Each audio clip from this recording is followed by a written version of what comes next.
குமாரன் பரிசுத்தாவியன் திரியேக நாமத்துக்கு இந்த அருமையான வேலையில மகிமைப்படுவதாக. இந்த அருமையான நிகழ்ச்சியின் வாயிலாக நாம் ஒருவர் சந்திக்க கடவுள் தாமே இன்னைக்கு நம்ம கொடுத்த இந்த தருணத்துக்காக, அவருடைய கிருபைக்காக, அவருடைய சித்தத்துக்காக ஆண்டவருக்கு மகிமை உண்டாகட்டும். இந்த நாளில் கூட ஒரு வேத பகுதியை நாம் வாசித்து ஜெபித்து கர்த்தருடைய வார்த்தையை நாம் தியானிக்கலாம். எபிரேயர் புஸ்தகம் அதிகாரம் 6 வசனங்கள் 1-3 வரை.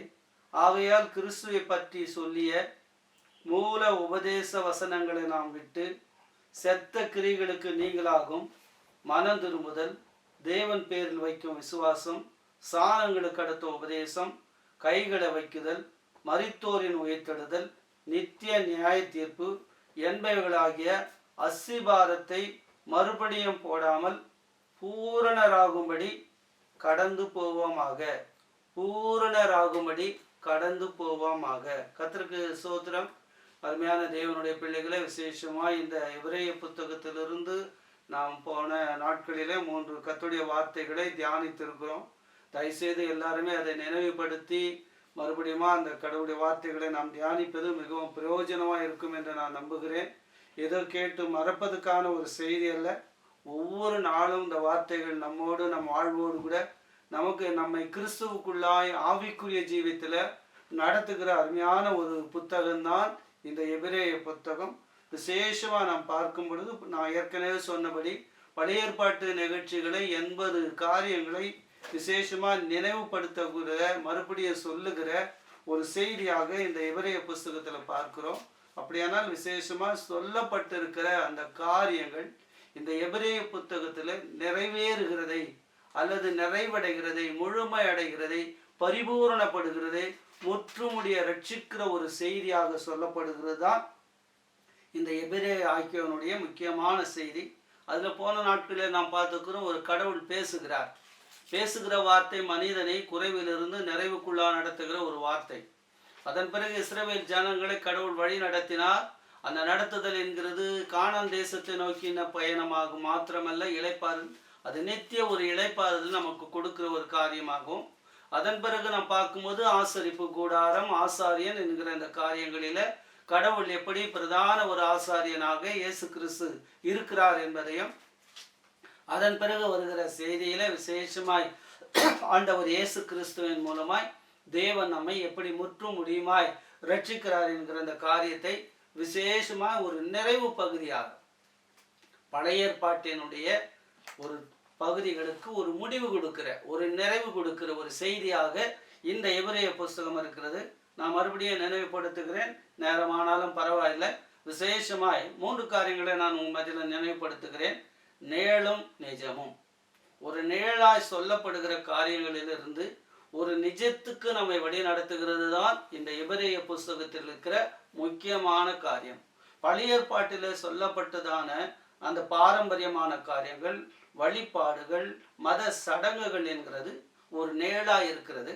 ஆனால் நிஜமானது என்கிறது இந்த வழிபாடுகள், இவைகள் எல்லாம் இயேசு கிறிஸ்துவை பற்றின செய்தி என்று சொல்லி கொலோசியர் புஸ்தகத்தில் நாம் படிக்கிறோம்.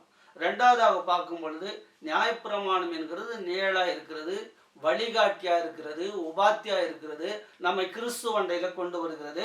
நியாயப்பிரமாணத்தின் நோக்கம் என்னன்னா, கிறிஸ்துவ அண்டையில நாம் வழிநடத்தப்படுகிறது, அல்லது இயேசு கிறிஸ்து அந்த நியாயப்பிரமாணத்தை நிறைவேற்றுகிறவராய் இருக்கிறார் என்பதையும். 3வது ஒரு காரியமா நாம் பார்க்கும் பொழுது மோசே கட்டின ஆசரிப்பு கூடாரம், அதன் பிறகு அதில் செலுத்தப்பட்ட பலிகள், ஆராதனை முறைகள், இவைகளெல்லாம் மோசையினுடைய கூடாரம் ஒரு நேடா இருக்கிறது. ஆனால் பரலோகம் என்கிறது நிஜமாய் இருக்கிறது என்பதை நாம் தயவு செய்து மறுபடியும் உங்களுக்குள்ள அதை ஆழமாய் பதிக்க வேண்டும் என்று நான் இதை மறுபடியும் சொல்லுகிறேன். 3வது ஒரு காரியமா நாம் பார்க்கும் பொழுது, 2வது ஒரு காரியமா நாம் தியானித்து, கிறிஸ்து வரப்போகிற நன்மைகளுக்குரிய பிரதான ஆசாரியராக இருக்கிறார். இந்த உலகத்துல வாழ்ந்து தேவனால் ஏற்படுத்தப்பட்ட ஆரோனுடைய ஆசாரித்துவம் என்கிறது மாற்றப்பட்டது. ஆனால் அதன் பிறகு ஏற்படுத்தப்பட்ட ஒரு ஆசாரித்துவம் என்கிறது மெல்கிசேதேக்கு முறையின்படியான கிறிஸ்துவனுடைய ஆசாரித்துவம். அந்த கிறிஸ்துவனுடைய ஆசாரித்துவத்துல முக்கியமான ஒரு காரியமா நாம் பார்க்கும் பொழுது, கடவுள் எப்படி அந்த காலத்துல இருந்த பிரதான ஆசாரியன் காளை, வெள்ளாட்டுக்கடா இவங்களுடைய இரத்தத்தோடு கூட பரிசுத்த ஸ்தலத்திலே பிரவேசிப்பான். ஆனால் இயேசு கிறிஸ்து என்கிற பிரதான ஆசாரியர் அவருடைய சொந்த இரத்தத்தை சிந்தி மகா பரிசுத்த ஸ்தலத்தில் பிரவேசித்தார் என்பதையும், அதன் பிறகு இரண்டாவது ஒரு காரியமா நாம் பார்த்தோம், மரண சாசனம். மனிதனுக்கு நியமிக்கப்பட்ட மனிதனுக்கு வந்த மரணம், இந்த மரணத்தை கடவுள் எப்படி மாற்றினார், அந்த மரண சாசனம் எப்படி ஒழிக்கப்பட்டது என்பதை குறித்து ஆண்டவர் இயேசு கிறிஸ்து நமக்காக பாவத்தின் சாயலாக, பாவத்தை போக்குற பலியாக, நம்மை ஜீவக்கலமெல்லாம் மரண பயத்திலிருந்து நம்மை விடுவிக்கும்படி கடவுளே மனுஷ சாயலா மரணமாய் மரித்து நம்மை அந்த மரணத்திலிருந்து மீட்கிறார் என்பதையும், இதுக்கு ஒப்பனையான காரியமாக லேவியர் புத்தகத்தை நாம் பார்க்கும் பொழுது பிரதான ஆசாரியன் அடைக்கல பட்டணத்தில் இருப்பான்.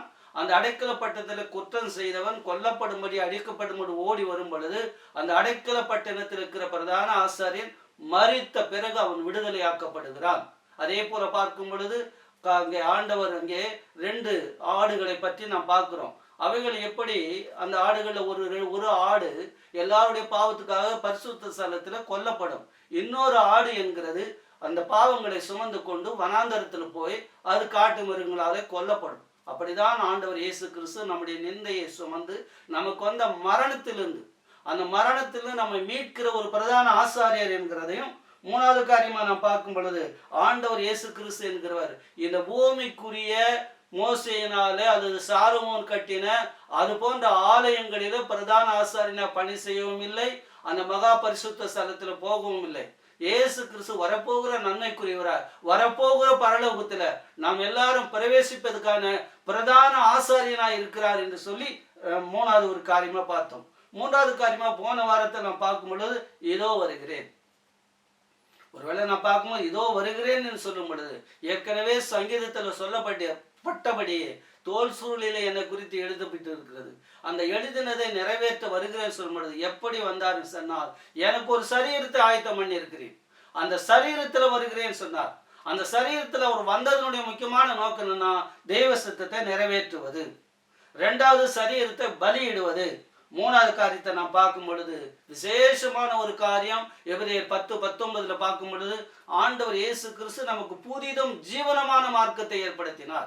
எந்த ஒரு சரீரம் தேவனுடைய ராஜ்யத்துல பிரவேசிக்காதோ அந்த சரீரத்தை தேவனுடைய ராஜ்யத்துல பிரவேசிப்பதற்கு இயேசு கிறிஸ்து நமக்கு புதிதும் ஜீவனமான மார்க்கத்தை உண்டு பண்ணி நம்மை மரிக்கிற நம்மை, பரலோகத்துல பிரவேசிக்க முடியாத நம்மை பரலோகத்துல பிரவேசிக்கிறதுக்கான புதிதும் ஜீவனமான மார்க்கமாய் இருக்கிறார் என்று சொல்லி 3 காரியங்களை நாம் தியானித்தோம்.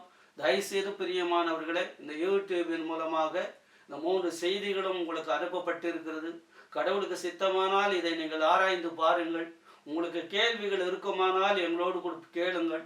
ஒருவேளை நீங்கள் எங்களுக்கு புதிதான காரியங்களை சொல்ல விரும்பினாலும் சொல்லலாம். ஒருவேளை அதன் மூலமா நம்ம அநேக காரியங்களை கற்றுக்கொள்வதற்கு இது உதவியா இருக்கும். அதனால் இந்த காரியங்களை நீங்கள் நினைவுபடுத்திக் கொள்ளும்படி உங்களை அன்பாய் வேண்டிக் கொள்கிறேன். இருக்கிற கொஞ்ச நேரத்துல நாம் சிறிய ஒரு செய்தியை நமது நாளிலும் மறுபடியும் தியானிக்கலாம். நாம் வாசித்த அந்த எபிரேயர் புஸ்தகம் 6ஆம் அதிகாரம் 1-3 வசனங்களை வரையும் நாம் வாசிக்கும் பொழுது அந்த கடைசி பகுதி சொல்லுகிறது, பூரணராகும்படி கடந்து போவோமாக. ஏன்னா எபிரேய புஸ்தகம் என்கிறது ஒரு நிறைவை கொடுக்கிற, ஒரு முடிவை கொடுக்கிற, ஒரு பரிபூரணத்தை கொடுக்கிற, ஒரு முற்றும் முடிய நம்மை ரட்சிக்கிற ஒரு நிறைவு பகுதி, அல்லது நம்மை குறைவிலிருந்து ஒரு நிறைவுக்குள்ளாக நடத்துகிற பகுதி. இதுல விசேஷமான பார்க்கும்போது இன்னைக்கு நாம் தியானிக்கிற பகுதி என்கிறது பரிபூரணம். இது மிகவும் அருமையான ஒரு காரியம். உண்மையாக வாழ்க்கையில நாம் வாழ்ந்து கொண்டு இருக்கிற பகுதியில் எவ்வளோ குறைகள் வாழ்கிறோம். எந்த மனிதனை நான் குறைவோடுவே வாழ வேண்டும், குறைவோடு கூட முடிக்க வேண்டும் என்று எவனும் விரும்ப மாட்டான். மனிதனுடைய எல்லா எதிர்பார்ப்பும் என்ன சொன்னால், நாம் நிறைவடைய வேண்டும், நாம் பரிபூரணமாக வாழ வேண்டும்.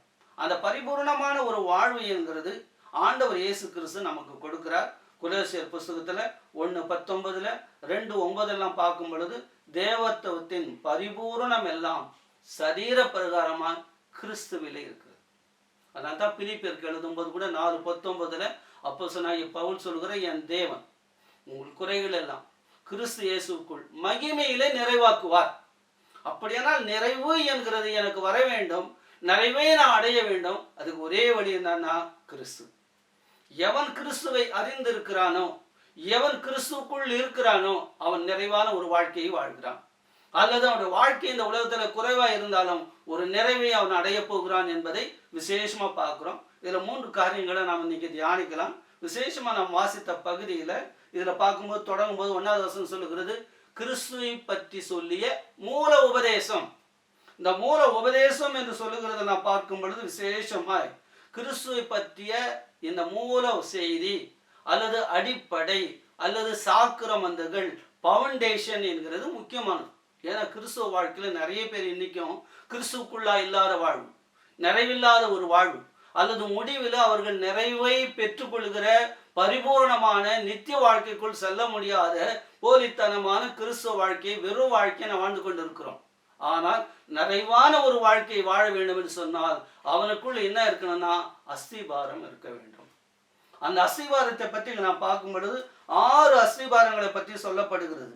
இந்த 6 அஸ்திபாரங்கள்ல ஒன்று நாம் பார்க்கும்போது மனம் திரும்புதல், விசுவாசம், ஞானஸ்தானம், கைகளை வைக்குதல், மரித்தோரின் உயிர்த்ததல், நித்திய நியாய தீர்ப்பு. இதுதான் பார்க்கும்போது விசேஷமா சீர்திருத்த சபைகளில மார்ட்டின் லூத்தர் என்கிறவர் சபையில அன்றைக்கு காணப்பட்ட குறைகளை மிகவும் எதிர்த்து நின்று 85 நியாய விதிகளை எழுதி இந்த குறைகளிலிருந்து சபையானது சீர்திருத்தப்பட வேண்டும் என்கிறதுக்காக மிகவும் எதிர்ப்பு தெரிவித்து அதை பின்பற்றி புராட்டஸ்டன்ட் சபைகள் என்கிறது உருவாக்கப்பட்டது. அது சீர்திருத்த சபைகள் என்று சொல்லப்படுகிறது. அந்த சீர்திருத்த சபைகளில இந்த 6 சாக்கிரமந்துகள், 6 அடிப்படை காரியங்கள், 6 சட்டங்கள் என்கிறது முக்கியமான ஒன்றா இருக்குது. யாரெல்லாம் இந்த 6 அடிப்படையில இந்த அடிகளில இந்த படிகளில ஒரு மனிதன் நடந்து செல்லுகிறானோ அவன் தான் முழுமையான கிறிஸ்தவன். நிறைய கிறிஸ்தவருடைய வாழ்க்கையில நாம் திரும்பி பார்த்தோம்னா தெரியும், மனம் திரும்புதல் என்கிறது இருக்குதான்னு பார்க்கணும், அல்லது விசுவாசம் இருக்குதுன்னா நாம் பார்க்கணும். இதெல்லாம் நாம் பார்க்கும் பொழுது இவைகள் இல்லை என்று சொன்னால் நீ இன்னும் அடிப்படை இல்லாத கிறிஸ்தவன், இன்னும் பூரணப்படாத கிறிஸ்தவன். நிறைய கிறிஸ்தவர்கள் இன்னைக்கு வரையிலும் மனம் திரும்பாத ஒரு நிலையிலே வாழ்கிறார்கள். ஒரு சில மாதத்துக்கு பிறகு 2 ஊழியக்காரர்கள் சந்தித்தார்கள்.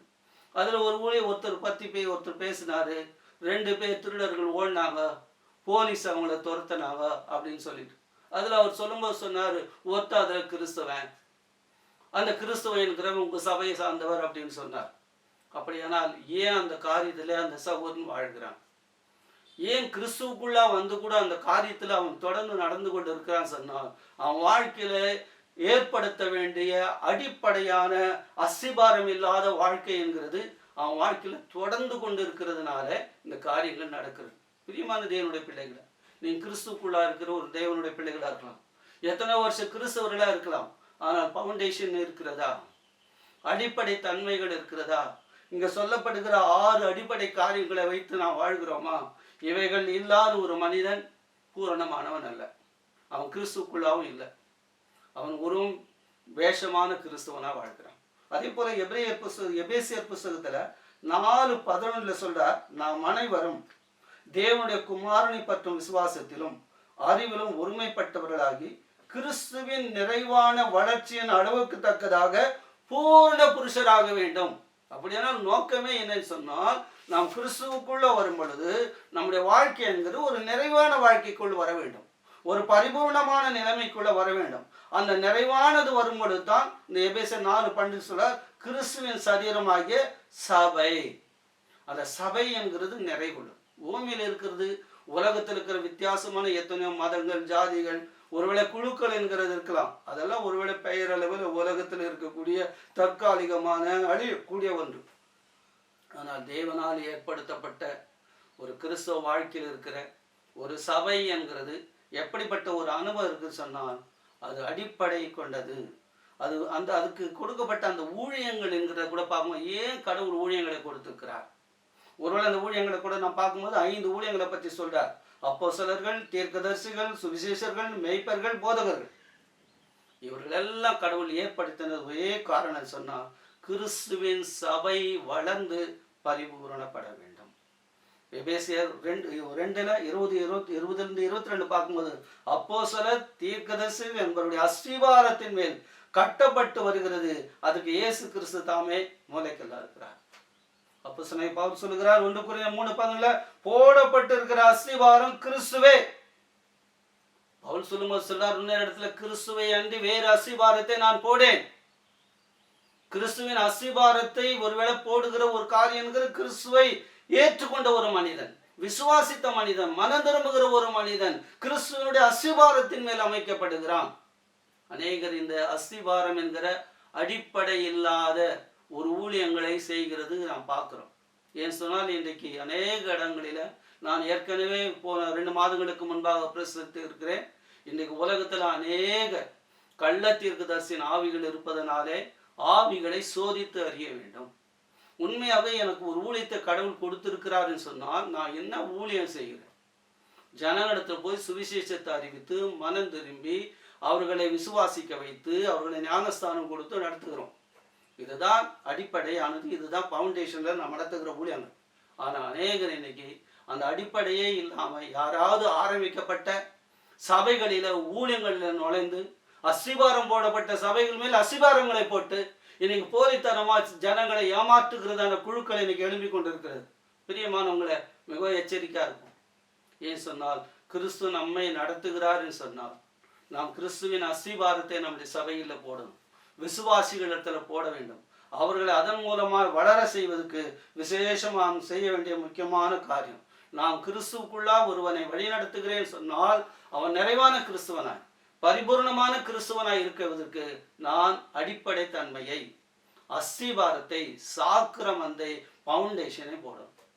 அந்த பவுண்டேஷன் இயேசு கிறிஸ்து தான். இயேசு கிறிஸ்து இல்லாத ஒரு கிறிஸ்துவனை நீ கிறிஸ்துவனாக்க முடியாது. அவன் கிறிஸ்துவனாகவும் வாழ முடியாது, அவன் நிறைவான வாழ்க்கையும் வாழ முடியாது. அதனால முதலாவது இந்த பரிபூர்ணமான ஒரு நிலைமை என்கிறது அல்லது பரிபூரணராகும்படியான ஒரு அனுபவம் வர வேண்டுமானால் முதலாவது அடிப்படை தன்மை, பவுண்டேஷன் தேவை. 2வது ஒரு காரியத்தை நாம் பார்க்கும்போது எபிரேயர் புஸ்தகத்துல 7:28 வாசிக்கும் பொழுது சொல்றார். 7:28 நியாயப்பிரமாணமானது பலவீனம் உள்ள மனுஷர்களை பிரதான ஆசாரியராக ஏற்படுத்துகிறது. நியாயப்பிரமாணத்துக்கு பின்பு உண்டான ஆணையோடு விளங்கிய வசனமோ என்றென்றைக்கும் பூரணரான குமாரனை ஏற்படுத்துகிறது. உலகத்துல வந்த மனிதர்களில பூரணமானவர், பரிபூர்ணமானவர், பாவமே இல்லாத ஒரு நபர் யாருன்னு சொன்னால் குமாரன்.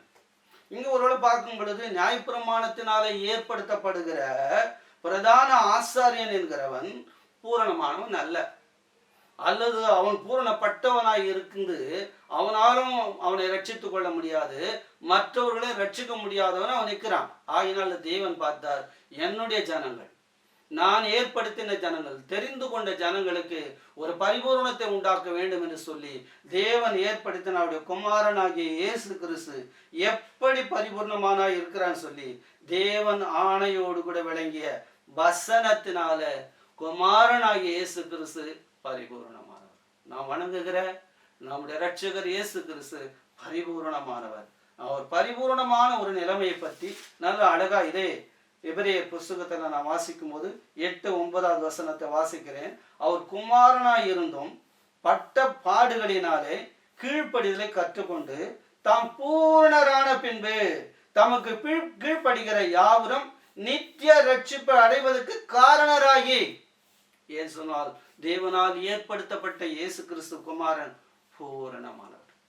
அந்த பூரணமானவர் அவர் இந்த உலகத்துல வந்து வாழ்ந்த வாழ்க்கையில எந்த அளவுக்கு கீழ்ப்படிதலை கற்றுக்கொண்டு கீழ்ப்படிந்து நடந்தார். அந்த கீழ்ப்படிதல் அவர் நடந்ததனால் அவர் யார் என்று விளங்கினது சொன்னால் பரிபூரணமானவர். அதே போல 9வது அதிகாரம் எபிரேயர் 9:12 கூட பார்க்கும்போது ஒரே தரம் மகா பரிசுத்த ஸ்தலத்தில் பிரவேசித்து நித்திய மீட்பை உண்டு பண்ணினார். குமாரன் பரிபூரணமானவர். ஏனால் ஆண்டவர் இயேசு கிறிஸ்து சொன்னார் யோவான் 10ஆம் அதிகாரம் 10வது வசனத்துல, ஆடுகளுக்காக என் ஜீவனை கொடுக்கவும் பரிபூர்ணப்படவும். குமாரன் விடுதலையாக்கினால் மெய்யாகி விடுதலை. குமாரன் இல்லாத வாழ்வு பரிபூர்ணம் இல்லாத வாழ்வு, குமாரன் இல்லாத வாழ்வு ரட்சிப்பு இல்லாத வாழ்வு, குமாரன் இல்லாத வாழ்வு நித்தியம் இல்லாத வாழ்வு. ஆகையினால தேவன் இந்த பரிபூர்ணமான ஒரு ரட்சிப்பை நித்திய வாழ்க்கை கொடுக்கிறதுக்கு தேவன் அவருடைய குமாரனை ஏற்படுத்தினார் என்று சொல்லி 2வது ஒரு காரியமா நாம் பார்க்கிறோம். இன்னும் கூட ஒரு வசனத்தை அந்த எபிரேயர் புஸ்தகத்துல 2ஆம் அதிகாரத்துல 15 நான் வாசிக்கிறேன். ஆதலால் பிள்ளைகள் மாம்சத்தையும் இரத்தத்தையும் உடையவர்களாய் இருக்க அவரும் அவர்களைப் போல மாம்சத்தையும் இரத்தத்தையும் உடையவரானார். மரணத்துக்கு அதிகாரியாகிய பிசாசானவனை தமது மரணத்தினால அழிக்கும்படிக்கும் ஜீவ காலம் எல்லாம் மரண பயத்துல அடிமைப்பட்டிருக்கிற யாவரையும் விடுதலை ஆக்கும்படிக்கு அப்படியானார். குமாரனை ஏற்படுத்தினார், பூரணமான குமாரனை ஏற்படுத்தினார். இந்த குமாரன் எப்படி நம்மை விடுவிக்கிறார்? இந்த குமாரனுடைய விசேஷித்த அனுபவம் என்ன? நம்மை போல மாறினார். ஏன்னா நம்முடைய வாழ்க்கையில் இருக்கிற பாவங்கள் மரணத்தை மாற்றுவதற்கு அவரே மரித்து நம்மை அந்த பரிபூர்ணமான நிலைக்கு கொண்டு வருகிறார். அது 2:10 கூட நான் வாசிக்கிறேன். ஏனென்றால் தமக்காகவும் தம்மாலையும் சகலத்தையும் உண்டாக்கினவர் அநேகம் பிள்ளைகளை மகிமையில கொண்டு வந்து சேர்க்கையில் அவருடைய ரட்சிப்பின் அதிபதியை உபத்திரவங்களினாலே பூரணப்படுத்துகிறது அவருக்கு ஏற்றதா இருந்தது. அப்படின்னா குமாரன் பரிபூர்ணமான். அந்த பரிபூர்ணமான குமாரனை தேவன் ஏற்படுத்தினார். ஏன் சொன்னால் அவர் மூலமாய் அவரிடத்துல சேருகிற அவருடைய ரட்சிப்பை பெற்றுக் கொடுக்கிற நம்முடைய வாழ்க்கை குமாரன் பரிபூர்ணமானவராய் இருக்கிறது போல, பூரணமானவராய் இருக்கிறது போல நாமும் பூரணப்பட்டவர்களாய் இருக்க வேண்டும். 3வது ஒரு காரியத்தை நான் வாசிக்கிறேன். 10ஆம் அதிகாரம் எபிரேயர் புஸ்தகத்துல 10ஆம் அதிகாரம் 14வது வசனத்துல வாசிக்கும் பொழுது 14 வசனம், ஏனெனில் பரிசுத்தமாக்கப்படுகிறவர்களை ஒரே பலியினால இவர் என்றைக்கும் பூர்ணப்படுத்தி இருக்கிறார். முதலாவது பூரணப்படுத்துதல் எங்கே இருக்கிறது? பவுண்டேஷன்ல இருக்கிறது. கிறிஸ்து என்கிற அடிப்படையில அஸ்திபாரத்தின் மேல் கட்டப்படுகிற வாழ்க்கை தான் பூரணமானது. 2வது காரியமா நாம் பார்க்கும் பொழுது அந்த பரிபூர்ண நிலைமையை மனிதன் பெற்றுக்கொள்வதற்காக, மனிதனுடைய பாவம் மரணத்தில் மீட்கிறதுக்காக கிறிஸ்து என்கிறவர் தேவனால் ஏற்படுத்தப்பட்ட அவருடைய குமாரன் பரிபூர்ணமானவர். 3வது காரியமா நாம் பார்க்கும்போது இயேசு கிறிஸ்துவின் சரீரம் பலியிடப்பட்டதனால அந்த சித்தத்தின்படி நாம் பரிசுத்தமாக்கப்படுகிறோம். இந்த 14 பார்க்கும் பொழுது நாம் அந்த பலியினால எந்தென்னைக்கும் பரிபூர்ணப்படுகிறோம் சொல்கிறார். அதே 10ஆம் அதிகாரத்துல 10வது வசனத்துல பார்க்கும்போது ஒரு தரம் பலியிடப்பட்டதுனால அந்த சித்தத்தின்படி நாம் பரிசுத்தமாக்கப்படுகிறோம். 10, 17, 18வது வசனத்துல கூட பார்க்கும்போது அவர் பாவங்களையும் அக்கிரமங்களையும் இனி நினைப்பதில்லை. ஆண்டவர் சொன்னார், உன் பாவங்களை நான் கிருபையா மன்னிப்பேன், உன் பாவங்களை அக்கிரமங்களை நான் இனிமேல் நினையாது இருப்பேன். எப்பொழுது இது நடக்கும்? ஆண்டவர் பலியானதுனால. ஆண்டவர் இயேசு கிறிஸ்து இந்த உலகத்துல வந்து பலியாய் கொடுத்ததுனால அந்த பலிதான் நம்மை பரிபூர்ணமான ஒரு விடுதலைக்கு நடத்தினது. உலகத்துல செலுத்தப்பட்ட எந்த சடங்காச்சாரமான காரியங்களும் பாரம்பரியங்களும் மனுஷனால் செலுத்தப்பட்ட பலிகளும் ஒரு மனிதனை பரிபூர்ணமாக்கவில்லை, பூரணம் அடையப்படவில்லை. இயேசு கிறிஸ்து நம்மை பரிபூர்ணப்படுத்துகிறார். அதே 10ஆம் அதிகாரத்துல 18வது வசனத்தை கூட நான் வாசிக்கிறேன். வசனம் 18 பார்க்கும் பொழுது, இவைகள் மன்னிக்கப்பட்டது உண்டானால் இனி பாவத்தின் நிமித்தம் பலி செலுத்தப்படுவது இல்லை. நான் ஏற்கனவே கூட உங்களுக்கு சொல்லியிருக்கிறேன், இயேசு கிறிஸ்து சிலுவையில் அறையப்பட்ட நாள் பஸ்கா பண்டிகை நாளிலே இயேசு கிறிஸ்து சிலுவையில் அறையப்பட்டார். பஸ்கா பண்டிகைங்கிறது பாவ நிவர்த்திக்கான, ஒரு மனிதனை பாவத்திலிருந்து விடுதலையாக்குகிற, பாவத்திலிருந்து வெளியே கொண்டு வருகிற நிகழ்வு. இது இஸ்ரவேல் மக்களை எகிப்திலிருந்து கொண்டு வந்த ஒரு விடுதலை பயணத்தை கொண்டது, ஒரு மக்களை ஒரு அடிமைதனத்திலிருந்து கொண்டு வந்த நிகழ்வு. ஆனால் பஸ்கா பண்டிகை நாளிலே சிலுவையில் மரித்த இயேசு கிறிஸ்து அந்த பலியான பிறகு நடைபெற்ற ஆச்சரியமான காரியம் சொன்னால், அதற்கு பிறகு இஸ்ரவேல் ஜனங்கள் பலியிடவே இல்லை.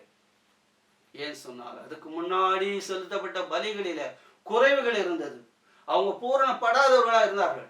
ஆனா இயேசு கிறிஸ்து பலியான பிறகு அவங்க பாவங்கள் மன்னிக்கப்பட்டதுனால, அவங்களுடைய அக்கிரமங்கள் மன்னிக்கப்பட்டதுனால அந்த பாவத்திலிருந்து அவங்க விடுதலையாகி பூரணப்பட்டவர்களா மாற்றப்பட்டார்கள். இதுதான் விசேஷமான ஒரு பலியாக நாம் பார்க்கிறோம். அதே போல 9ஆம் அதிகாரம் 28 கூட நான் வாசிக்கிறேன். கிறிஸ்துவும் அநேகருடைய பாவங்களை சுமந்து தீர்க்கும்படிக்கு ஒரே தரம் பலியிடப்பட்டு தமக்காக காத்து கொண்டவர்களுக்கு ரட்சிப்பை அருளும்படி 2வது தரம் பாவம் இல்லாமல் தரிசனமாவார். ஒரே தரம் பலி. அந்த ஒரு தரம் நமக்கு செலுத்தப்பட்ட பலி என்கிறது நம் பாவங்களை எல்லாம் சுமந்து தீர்த்தார். நமக்காக அவர் பலியிடப்பட்டதுனால மறுபடியும் ஆண்டவர் வருவார். பலியிடப்பட்ட இயேசு கிறிஸ்து, நம்முடைய பாவங்களை மன்னித்த இயேசு கிறிஸ்து மறுபடியும் வந்து நம்மை சந்திப்பார், தரிசனமாவார் என்று சொல்லி பெரிய நிச்சயத்தை கொடுக்கிறத நாம் பார்க்கிறோம். அதே போல 1 யோவான் 1ஆம் அதிகாரம் நமக்கு தெரிஞ்ச வசனம், அவருடைய குமாரனாகிய இயேசு கிறிஸ்துவின் ரத்தம் சகல பாவங்களை நீக்கி நம்மை சுத்திகரிக்கும்.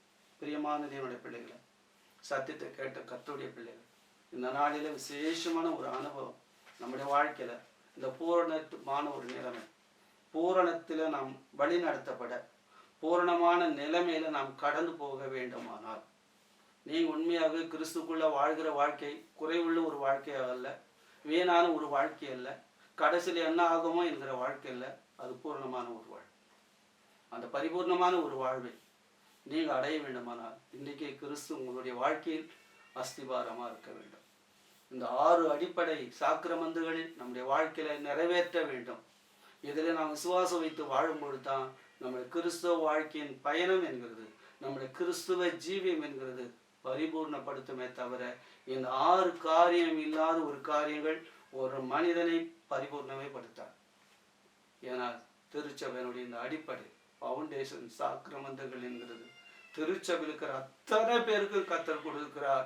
இதன் வழியாக நாம் ஒரு புதிய அனுபவத்தை, பரிபூர்ணமான நிலைமை நாம் கடந்து போகும்.